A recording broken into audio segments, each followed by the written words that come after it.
Thanks for watching. Don't forget to like, comment, share and subscribe to Mufti Tariq Masood, famous scholar. Mufti Tariq Masood speeches को subscribe करके bell icon पे जरूर click करें. जज़ाकल्लाह. अच्छा भाई, बीवी की ख्वाहिश पर सीने के बाल साफ़ करना. अगर किसी की बीवी इसके सीने के बालों को या जिस्म के दूसरी जगह के बालों को पसंद ना करती हो तो क्या वो इन्हें हमेशा के लिए कटवा सकता है या नहीं? मोहम्मद शाहिद कानपुर से. मर्द जो है ना, सीने के बाल या कहीं और जिस्म में जो टांगों वागों के बाल होते हैं, ये तो मर्दों के होते ही हैं और हमने कभी नहीं देखा सदियों तक मर्दों ने इनको काटने की कोशिश की, और कभी भी नहीं. अब मर्दों में रिवाज चल पड़ा इन बालों को काटने का. तो इसकी ज़्यादातर वजूहात तो होती हैं जो जिनमें निस्वानियत होती है ना, वो ये बालों को काटते हैं, वरना मर्द तो नहीं काटते ये बाल. तो हमेशा से रखते ही आए हैं. जो अल्लाह ने कुदरती तौर पे मर्दों को सीने पे बाल दिए हैं या टांगों पे बाल दिए हैं, तो वो ख़वातीन की तरह वो भी शुरू हो गए हैं आजकल बालों को साफ़ करना. तो पता नहीं क्या मकसद है उनका. बाज़ मर्द ये कहते हैं कि हमारे सीने के बाल इतने ज़्यादा बड़े हो जाते हैं कि उसमें पसीना जम जाता है, बदबू आती है, तो भाई रोज़ नहा लिया करो. लेकिन बहरहाल इन बालों के काटने या ना काटने के बारे में हमारे पास शरीयत में कोई वाज़ेह हदीस या कुरान की आयत मौजूद नहीं है. इतनी बात है कि तग़यीर ख़ल्क़िल्लाह, अल्लाह की तख्लीक को बिगाड़ना ये हराम है. तो कोई मर्द अगर निस्वानियत के लिए, औरत बनने के लिए, कि मैं लेडीज़ थोड़ा ज़रा सा ऐसा चमकता हुआ नज़र आऊँ, तो इस तरह औरत बनने के लिए वो ये काम करता है. यानी औरत तो नहीं बन सकता, यानी औरतों की तो नीयत ये होती है ना कि जो है वो खूबसूरत बनना. तो मर्द अगर ये काम खूबसूरती के लिए कर रहा है कि मैं देखने में औरत जैसा नज़र आऊँ, खूबसूरती से मुराद निस्वानियत वाली खूबसूरती, तो फिर तो ये बिल्कुल हराम है.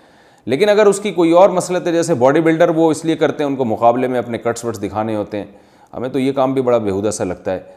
लेकिन खैर, तो कोई और नीयत है या पसीना जम रहा है उसमें, इस नीयत से बाल काटते हैं. तो इनकी बेगम की ख्वाहिश है कि बाल काटो, तो शायद उनको बदबू आती है उन बालों से. तो अगर कोई माकूल वजह है तो काटने में कोई हर्ज नहीं है. लेकिन मेरा ख़्याल है कि ये काम इतना मज़ेदार है नहीं, पसंदीदा काम है नहीं, क्योंकि इसका रिवाज जब मर्दों में आएगा तो और निस्वानियत फैलेगी इससे. जायज़ है इन तमाम तफसीलात की रोशनी में, लेकिन बेहतर नहीं है. जो चीज़ जिस तरह सदियों से चली आ रही है उसको चलने दें. हाँ, अगर सीने के बाल बहुत बड़े हुए हैं और बीवी को उससे तकलीफ़ होती है तो फिर एक अलग बात है, उसको काट सकते हैं. बीवी को तलाक. और दूसरी बात ये भी है कि हमेशा के लिए, तो भाई हमेशा के लिए तो क्या पता आपकी बेगम का इंतकाल हो जाए, अल्लाह ना करे, अल्लाह उनको ज़िंदगी दे, फिर आपको दूसरी शादी करने की ज़रूरत पेश आए, तो फिर वो नई वाली बीवी आए, उसको बाल, वो कहे कि भाई मर्दों के तो बाल होते हैं जिस्म पे, आपके तो बाल ही नहीं है, मुझे तो ऐसा आदमी चाहिए जो जिसमें बाल वाला बंदा चाहिए, और आप फारिगुल बाल हो गए. तो हमेशा के लिए ना काटें, मेरा ख़्याल है. उसको जो है वो एक ऑप्शन रखें. अब आपकी बेगम कहेंगी कि क्या मैं मर जाऊंगी, आपने ये समझा हुआ है कि मैं मर जाऊंगी, तो आप बताएं कि जो है मुझे उम्मीद है तुम नहीं मरोगी, लेकिन जैसे मैं भी तो मर सकता हूँ ना, तो तुम बेवा हो सकती हो, तो ऐसा उल्टा भी तो हो सकता है ना.